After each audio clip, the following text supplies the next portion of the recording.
Hey, good morning, good evening, good afternoon, folks. It's V, the Grill Economist, coming to you live on this edition of Strategic Life with a man who lives very thoughtfully and strategically. And we're talking about John J. Singleton, the man with the action plan. Get ahead as far as you can. And if you're hearing us for the first time, you can get a hold of John Singleton over at aceofcoins.com.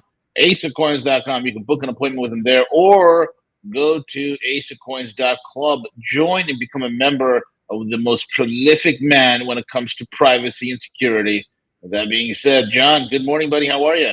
Howdy, good, thanks. Johnny, where do you want to start, man? Where do you want to start? Well, It's I a want whole to. new world, it's a whole new day. Lots of I, things are happening. I like what happened with the election, and it just creates all kinds of fun news to watch. I have to admit, I get a little bit tied up in that, so I have to stop. I have to control myself.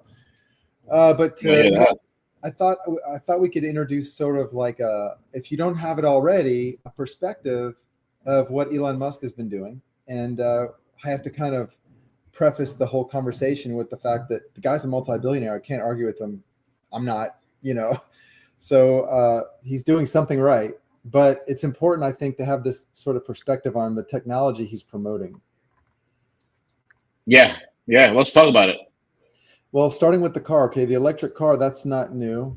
And that's been around What for are a you long time. talking about? Yeah, it's not I new. mean, the electric car was invented by Elon, man. Yeah, well, I thought it was invented by Yeah. Tesla.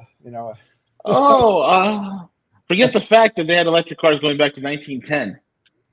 Yeah, I mean those were the first cars, and Tesla had nothing to do with it. I mean, Tesla's idea was how to use the Earth's electric field to produce energy without metering it.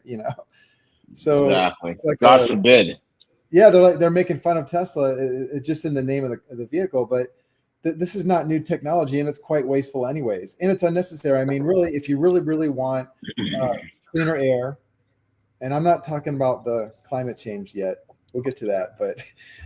If you want cleaner air, which I'm all for, just change the carburetor, make it more efficient, and stop listening to your college science teacher and your professor and your other engineering professors when they say the Carnot efficiency is the best we're going to get ever. It's not true. But John, what about all this amazing technology that they've introduced, man? It's the only way forward is we need more surveillance because slavery is freedom. Did you know that? Okay, well, you just said a very important word, VJ. Very important word. So, yeah, okay. So there's been vast improvements in battery technology, but that's just like if I came up with a really great way to launch a rocket or some other advanced technology, okay, using hydraulics. So Yeah. what? But what I could do it, right? Maybe or steam power. Let's land on the moon with a rocket ship made powered by steam. Okay, what if I figure out how to do that? Who cares? It's ridiculous. So yeah, we have better battery technology, but is that really Right. what is that what Tesla's about? And you just said it's more about something else, more important, really. But we can talk about that. Let me just step back here because I want to underscore it with what he just did. The Twitter acquisition, which is now Yeah. X, right? Okay. People say it's about free speech and whatever. It's not. It's about the data. It's about the consumer data. And if you look at Twitter's or X's new policies about collecting your biometric data, it's a thing. Don't think it's not from science fiction. So, Mm. what does that have to do with the Tesla? Did you have one? I sat in one. I was driving around town in one recently. Not mine. You couldn't give me one. Uh, it was looking at everything. It was looking at people. I noticed there was a person standing. We were in traffic. There's a person standing next to a vehicle, and she put her hand on the vehicle, and then she disappeared on the Tesla screen. So I thought that was interesting. So the TV screens are collecting data around you, and now all the images I saw on the TV screen inside the Tesla were grayed out. But I'll bet you anything that that's not the data that's being collected. They're collecting way more data than the grayed out data they're showing the driver. Why Yeah. not? Why not? If you went to all that trouble to get that technology to put it in place, what would you do with it? If you could talk to other Teslas on the road in your city and Yeah. collect the data from every other vehicle that's not a Tesla or anything that's moving, and then map it out, and what would you do with it? I mean, could you make money with that? Mm. Exactly.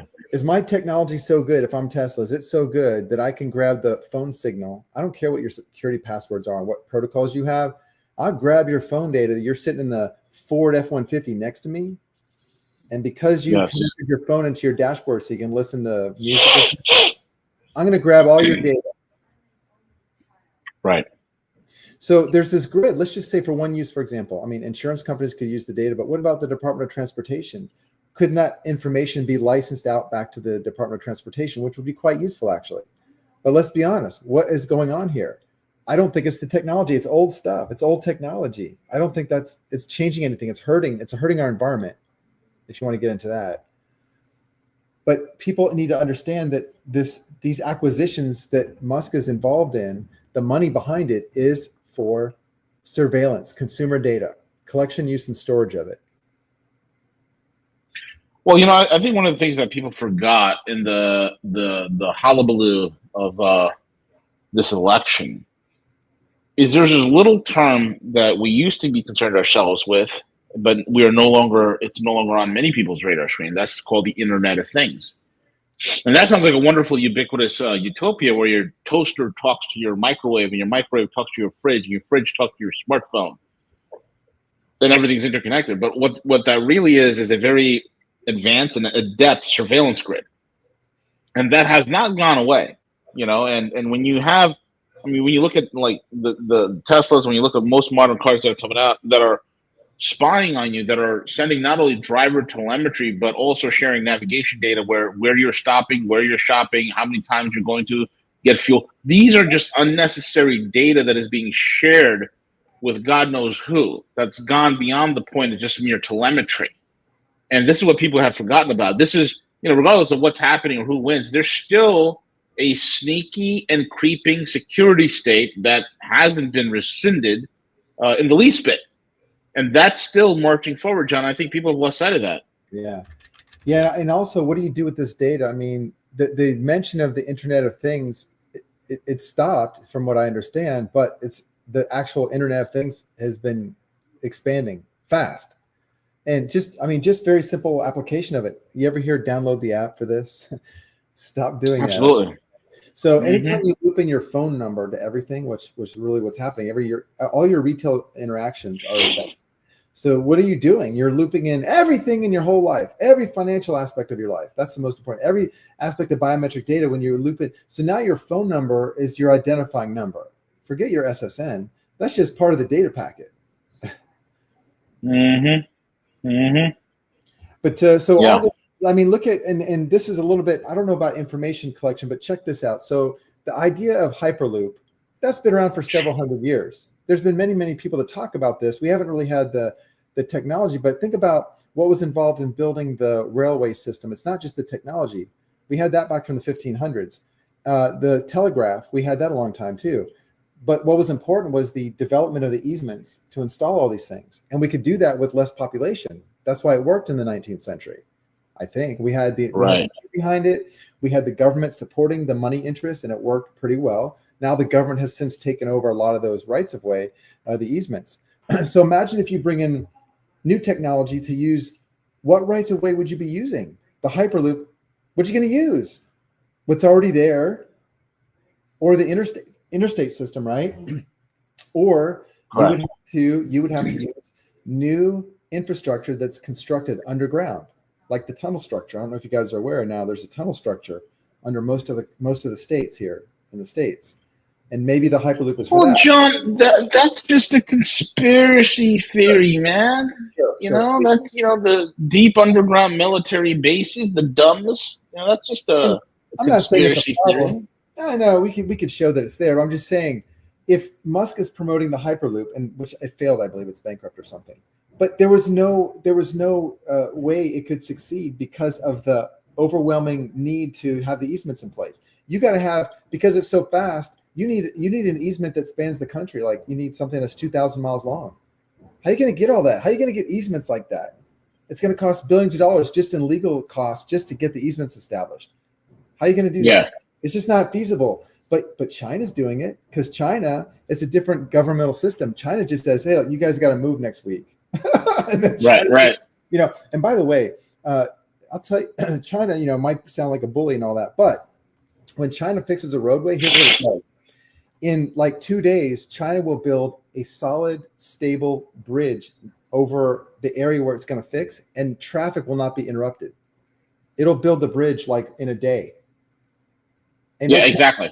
Yeah, and then it'll fix the thing, and then it'll remove the bridge.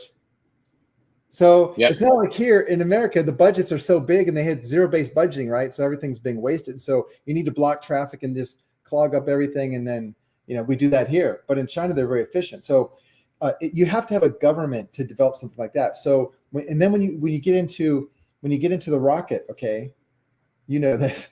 What did you guys remember the space shuttle? What happened to that? Yeah. So you have a rocket. You see, John, the space shuttle, because it was the first reusable spacecraft that we've created.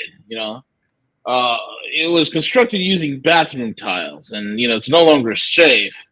And we lost all the software on how to really build another one. And we lost all the knowledge. We lost all that, and now we're kind of stuck. The only way Elon Musk can develop rocket technology, like the astronaut farmer, is if he's not perceived as a national security threat. Otherwise, he wouldn't be allowed. And why would he be doing it anyways when we already have the technology? Look, guys, it's not new technology. It's old. And so it's just a distraction. It's a way to just use up resources. I don't even know really I can't see the connection to the consumer data, but still, I mean, maybe he's developing something with that platform. I don't know, but it's certainly not. Who cares about the rockets that can land? They're not even trying to leave the Earth's orbit. They're not even trying to leave the lunar orbit with anything today. What are they doing? Low Earth orbit. Now Musk is putting low Earth orbit satellites in place. For what? Well, when you want to have the most adept surveillance grid, you'd want to have low Earth orbit mini satellites. It's what you'd want, John. It's tens of thousands. Because this way we can have the best internet connection, so we can all become content creators on YouTube and stuff and TikTok. We can become like amazing content creators. Isn't that what it's all about? I think so. But do you think we need 34,000 low Earth orbiting satellites for this network? Well, if I want to stream if I want to stream my TikToks and my YouTube and my Rumbles and my Twitch streams all over the world and my Kick streams and all that stuff, yeah, man, it's only for streaming, and it's just trying to, get the poor people involved. I mean, it has nothing to do with data collection. I don't know what you're talking about, John. You sound like a conspiracy theorist. Exactly. Well, okay. So I used to make fun of the data collection way back when it began, and I underestimated the progression of technology because I have a computer background, so I understand coding and all this stuff. And so I thought artificial intelligence, no, that's Isaac Asimov. That's not around. We're not going to see that. But no, artificial intelligence is a tool that can be used. And like one scientist says, it's actually an agent of humanity, really. But it's the ability to analyze all the data. So it's one thing to have these things in place, like these satellites and the data collection and consumer data and behavioral data. It's not just your name. It's tracking what you do and tying what you do into your name. It's way more advanced than you guys imagine. So that's useless if I can't analyze it. If I can't go to a prompt and ask software, hey, what do you think of Bill Smith? What do you think? What kind of lifestyle does Bill Smith have? And the AI comes back and says, oh, it's like this. That's what I think. And I don't know what Musk's affiliation is with AI, but I'm just thinking that technology is a tool and part of supporting this collection and use and storage of consumer data. Yeah. So without doubt, man. My whole point is that just to look at the perspective here and stop being enamored by, whirling rockets that land on their backs. Who cares? I think what you should see is the technology and what it's for really is the collection and use and storage of consumer data. And maybe it's for good reason. I think it could be, but it's not. I mean, who's going to acquire that data? Maybe it's being. That's the whole entire thing. And let's just say it could be good in the beginning, but who's not to say that it would not at some point be usurped by bad actors? And that's the problem here. Like, nobody's really doing any strict oversight or regulation on any of this AI stuff, man. That's the I don't problem. think they can. It's pretty much the what. I don't think you could either. I think it's the wild, wild west. I think all of there's a complete, um, a complete breakdown, a complete, we've crossed the Rubicon, so to speak, and there's no coming back. There's no way to regulate this. This is only going to get bigger and bigger and bigger. There is a good use for it. I mean, but I'm going to make a prediction here. I think that you're going to see, it's not going to be in the United States. I think there's going to be a country like possibly China or some province in China where they're using private business, or maybe it's government, is going to use drones in a grid where the drones are operated by computer software that no people are in they're unmanned drones, and they're going to be used to deliver goods from place to place. Yeah. Yeah. I mean, why not? Yeah. I mean, it's already Why been not? in some cities here, but I mean, I'm saying on a large scale, we're going to be seeing that. So why aren't we talking about this technology? Maybe we're still laying the foundation for it, because I don't trust that people are going to be flying cars, like we've heard before, people flying their own cars. They can't even drive their own cars. People can't even drive their own cars. They can't even drive. Oh my God, it's getting worse. So how you can't ever, I mean, I don't care if you give people a license, okay? You need to take away their ability to fly. If you're going to let people use that facility, on public easements, it has to be done wire to wire, wire by wire, fly by wire, right? It has to be through computer systems completely. No people can be trusted to navigate in the air without lines on the street, right? Yeah, exactly. It might be in a different country. But right now, China is developing the Hyperloop. It's going to take a government to do it. One of the better governments would be like the continent of Africa, but those guys can't get together. China is over in Africa right now developing infrastructure. So why not build a Hyperloop type deal over there? And these guys they're approaching the speed of sound for the rate of travel. They're approaching the speed of sound. Well, and here's the thing. It's while we were discovering new genders, the world has kind of left us in the dust, man. Technology has become so ubiquitous. People think that we have a monopoly on it. People don't realize how low tech we are, and you're not going to realize until you start traveling outside of the country. When you go to like a city like Shenzhen, Guangzhou, Chongqing, any one of these cities in China, and it blows New York City out of the water in size and scale and cleanliness and efficiency and every measurable metric. You don't realize how primitive we are. You don't realize when you go to like Dubai, you see a wealth. You actually have literal trillionaires that live there. You'll never know them. They're not on the Forbes list. Right. But my God, the amount of wealth that's out there is preposterous, right? Right. People don't know these things. When you get out to Singapore, where Singapore is in such a level right now, you had a guy who had $100 million investment so he can get a citizenship there. And Singapore said, "I get lost. We don't need your money." That's how much money Singapore has. But they're turning down multi-millionaires and billionaires who, they're like, "Yeah, we're good." That's how much wealth is in play. And it's we've fallen so far behind the curve. There is a massive opportunity for an upswing, a trajectory up. We can only go up from here, it says, right? But my God, we are behind, John, on so many levels. Yeah.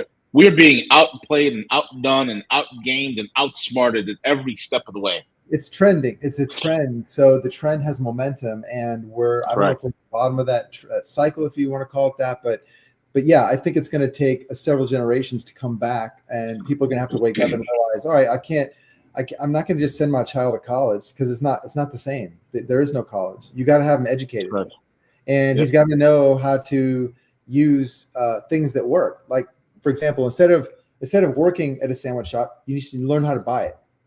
I mean, we always end up talking about things like that, but this is how you have to think. And it's not enough to learn how to be an engineer. We got too many of those. You need to own that labor. You need to be able to own that labor and market that labor for solving problems. That is where the power is going to be. But we're, like you said, we're too distracted with the nonsense. But that's why, we were talking about this earlier, V and I, just change your perspective a little bit about what you're seeing, and look at I think the value that there's a battle right now of these multi-billionaires. Okay. I think the battle is who can have the dominance over artificial intelligence, really, and consumer data. I think that's Exactly, man. That's exactly that's exactly what the battle is. It's the next battle is AI fintech. Um, that's what's going to define the next evolution of human interaction, economies, commerce, you name it, man. Mm-hmm. Yeah, just go. If you guys want to just check this out, give it some thought. Think to yourself, what is new? What in technology is new in the last? You can go 50 years. You can go back to World War II. What's new? I can tell you, probably the laser. Laser, probably that. Computers have been around since the 18th century. Mm-hmm. Mechanical computing devices have been around. The electronic computers didn't come until later, but it's basically mechanical. Okay, it's almost like that. Solid state technology is not really that new. So we don't really have anything new, but look at what's going on with the new things we have access to, right? It's the phone technology and access to things, consumer goods, really, and conveniences. If people can learn how to use their computers correctly, which I still have problems with, like, AT&T, for example. I still got to call them on the phone and say, don't you guys know how to use computers? Aren't you using computers? Or are you still using Rolodex? So we still got that problem, but just ask yourself, what's new?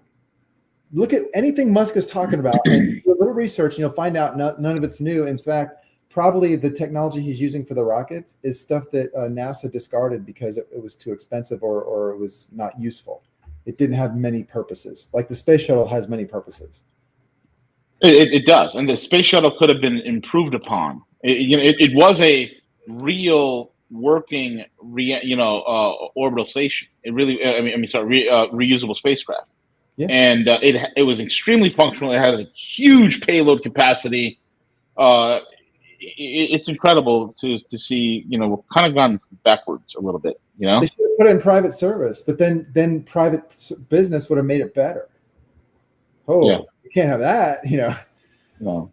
So anyway, I still like Jeff Bezos and his penis-shaped rocket. I think. Have you seen Jeff Bezos' penis-shaped rocket? It looks like straight. No. You haven't seen it, John? Why I have not? Oh my God! Let Maybe me pull this up, deliberately. man. You think? Why not? Well, everybody started making fun of him when he launched it. They said it looks like, I don't know if you've seen Austin Powers. Uh-huh. And it's called, I think it was Goldfinger or something like that, where Dr. Evil, who is a bald-headed guy, kind of like Jeff Bezos, had a penis-shaped rocket, and it's hilarious. Hold on, versus these guys know they're doing this on purpose, or they just really don't understand. Yeah, it's pretty bad. It's pretty bad. Like, I'll show you. It's just so friggin' hilarious. Yeah. Okay, so watch this. This is hilarious, man. Here, there it is. That's Bezos' actual. Okay, really? Okay. They call it the phallic blue origin. Like blue origin black. They want to keep us out. Okay. Yeah, he went to low Earth orbit. That's so just a great way to get in the news more, really. I mean, that's all. It's just a great way to boost Amazon shot. Exactly. All this is just stock plays, man. Right. This is what people don't understand. It's like Tesla. What is Tesla? It's a carbon. It's a carbon trading company masquerading as a vehicle manufacturer.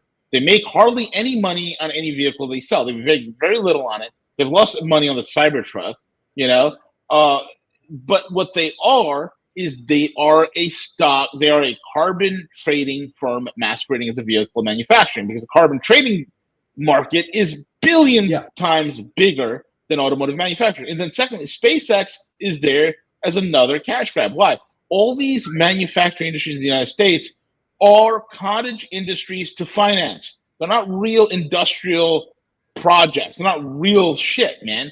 And so what happens is, the reason why you shoot over to SpaceX and you have successful rocket launches and you do all the low Earth orbit is because you can't go into real orbit, because you have the Van Allen belt that's in play that will stop you from actually going to the damn moon.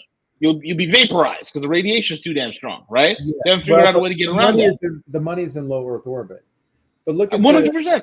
The whole climate change idea is, and that's a total fraud, as many of you know this. But it's getting people to accept stupid technology. All the surveillance technology, just like the phony pandemic was there to get people to accept this technology for surveillance. So maybe the whole Tesla thing is there to collect consumer data and then have his real customer is the Department of Transportation and any other government agency. And it may be also the insurance companies. I mean, look at what you can do with all the data that Tesla's collecting with all its vehicles, and then provide it to further dial in the actuarial data that the insurance companies already have. I mean, that's that's worth probably millions, if not tens of millions, maybe more of dollars on a regular basis. So Right. Rethink, what you're seeing in the news when you're looking at Tesla. Ask yourself, what about consumer data? And don't think for a second that any of these companies are telling you in a privacy statement that what they're telling you is truthful. But John, we all know that the only company that protects people's data and never shares it is Apple, man. Apple, they don't share data. They do say, yeah, it's your private data. We respect it. Yeah, so I guess we have to take them at their word, right? Well, you don't trust Tim Cook? He's a gay man, bro. And he wears nice clothes and stuff, so you could trust him. Uh-huh. Yeah. Well, and the whole climate change thing, anyways, is a way where big business, the billionaires, can submit these smaller companies, make them submit to regulatory compliance, and then they themselves can simply buy renewable energy certificates and meet the same criteria without doing anything to clean up the environment. Right. And then better compete, right? So that way it's more difficult for the smaller guy to come into a market where the bigger company may be already, because of regulatory compliance, because of the climate change scheme. So See it for what it is, guys. See it for what it is. Exactly correct, man. That's what people don't want to really talk about. They don't want to discuss that. Yes, it's great that we got new people taking over, but it doesn't mean we fall asleep behind the wheel, man. Yeah, I mean, maybe there's a favorable agenda, but I don't know. I mean, you just got to focus on what you're doing, but just don't be deceived by what you're seeing in the news. It's not amazing technology. They're celebrating this stuff like the rockets and all this stuff. It's not amazing. It's annoying, actually. But really, the future. I mean, maybe think about things like, okay, do we really need anthropomorphized machines, robots that look like androids, right? Do we need that to get things done? I don't think so. I think we can use automated systems and mechanisms. We don't need a whole human body, right, to do. No, I don't know, John. You speak for yourself. I mean, the aspect of having a robot walk my dog is very appealing to me. I don't know about you. Okay, well, the aspect of a robot doing the dishes is also very and mowing the lawn sounds pretty good to me, man. You need hands for that. But what about R2D2? I mean, he can walk the dog. But this is true. But but something about having. Becoming friends with a robot, it's more appealing, man. It's yeah, I think we don't need human contact. We want to sever that as much as possible, man. Sure. Well, we could just replace our family with the androids. I mean, if that's not a bad idea. We could not a bad idea ourselves, and then have that thing show up for us, and yeah, why not? If it's there's a lot of people who've lost relatives over this election. The relatives who are they voted for the wrong candidate and they don't want to speak to them. Well, now you can replace that relative with a robot. That's not a bad idea, John. Well, I don't see the con here. I don't see what the big negative is. what could possibly go wrong with that? What could possibly go wrong? Exactly. Could possibly go wrong. But in the world of privacy, John, what do you see is also on the radar for you? Well, as far as privacy goes, if you want any, you got to take it. You got to do things. Yeah. To take privacy. Yeah. But the collection of your data, stuff that you want and stuff that you don't want. I mean, it's being used. It's the way to get consumer goods now. It's not enough to just be able to pay for something. You got to give up your consumer data. So what do you do in that case? I mean, we didn't plan on talking about this, but what I'm telling people is put a lien on your data, because the data is. How do you do that? This is what people are trying to find out. Like, how do you do that? How do you put a lien on your data? let's say you want to borrow money to build a house, right? So you borrow money from the bank, and the bank says, well, you owe us back, and then we want to have a security interest in your property. How do you do that? Mm-hmm. Well, it's so Yeah. nice that they created this titling system, right? So everybody understands there's a titling system. So there's a title that identifies this parcel of land, and because there is the title, the bank can put a lien on there and protect its interest, and the court system will acknowledge that it has a lien interest in the title to the property, right? And you can't touch that stuff, right? It's intangible. It's just a piece of paper and some words, and then there's this concept that there's a title, Well, how would you do that? Sure. How do you do that to other types of property? Well, what does the title do? The title has a legal description of the property, right? If you can describe it, you can do something to it. You can sell it, you can borrow against it, right? If you can describe it, it can be property. So your biometric data would be something like, it wouldn't be your SSN. It would be your SSN being used to identify uniquely, but it would be used with your date of birth and your name. Okay, so the collection of that data would be, for example, your biographical data, your SSN, date of birth, and your legal name, right? Because those are to identify you uniquely, and no one else can use those legally without your consent. Okay, but what about collecting your image on your face, right? Or your face, your facial expression, the structure of it, or an aspect of your face like your retinal scan or your palm print, or the way you walk, or the voice frequency and your pattern. All these things are considered biometric data. If you can describe it, and here's what you can do, you can describe it in a security agreement, just like a mortgage, and you can file a security agreement in your county and get a perfected security interest in your biometric data and make Google the debtor.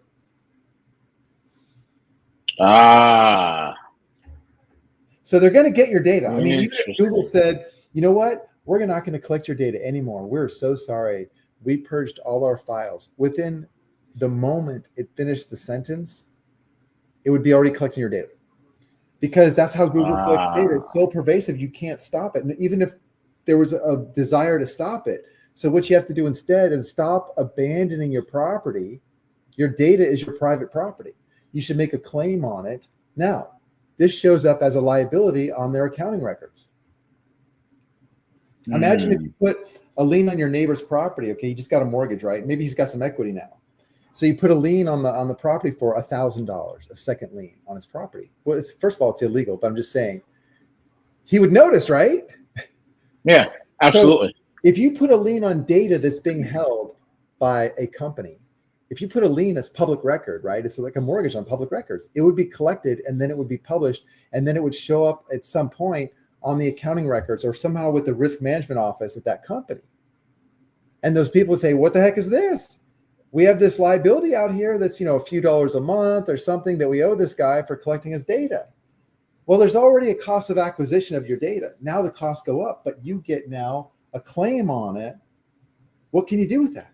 And most people say, oh, I want to make some money with it. What I tell people is encourage your friends to do it so that there's millions of people doing this. And then we get to decide what to do with that data and the rights to the data, because now we own the data again. Yeah, you guys get to use it, but you don't get to do stuff with it if we don't say you can. You can do all kinds of things. So got it. This is why, we're talking about, like, you introduced me as, being involved in privacy, and I'm telling you, privacy is almost impossible to get. However, we do have things we could do, some remedies. Just realize what you're looking at when you're watching these things. That's why we have this conversation. Realize that consumer data is the prize here. It's not whirly rockets or something, or the Hyperloop. That's really the job of a government somewhere. So here I am thinking that they're just going to help me with my bandwidth so I can do all these streams and stuff. God. Well, the new money, the new gold mine is your data. It's your data. Yeah. Because that's how you manage people. If you can collect their data, you can manage them, and then what? That's worth money. So right, that's true. If the property comes from you originally, why are you paying someone? You're paying someone to collect it. Why not put a lien on it? Put a claim on it. You have every right to do it. And people say, oh, well, they would never negotiate that lien with me. And let me tell you, the Uniform Commercial Code allows you to simply put a lien on the property. You don't need their overt consent. They don't have to come to you and, sit down at a table and negotiate this with you. The fact that it was collected by the company makes the company the debtor. You just haven't put a lien on it yet. Mm. That makes so much sense, man. That makes so much sense. John, in order to, yeah, we should create a own your own data program for the people, John, you and I, and put it out there for people to utilize. We have, like, for example, we can have a list of all what we use the general counsel name and address for each company. Like we have Google, we have AT&T, we have all these data collectors, right? But there's also the industry of data brokers. You guys, we haven't correct, which is huge. Talk about this. Oh, it's $1 trillion industry. It's $1 trillion industry. Yes. I'm not even talking about the IRS. I'm talking about the people behind the IRS that you never heard of. It'll scare you. What and who? I mean, don't get me started on that subject, but yeah, I mean, we know who's out there. It's public record. You're just not paying attention. We show you how to put liens, right? We can have a database of all these companies and where we serve the notice, how we record the lien instrument, and then how to collect it. My thinking is, once enough people are doing it, I would like to acquire all these liens, just like you would acquire all the lyrics, the rights to all the songs for the country music industry. I mean, imagine if you owned all that. That's worth billions, right? So that is worth billions.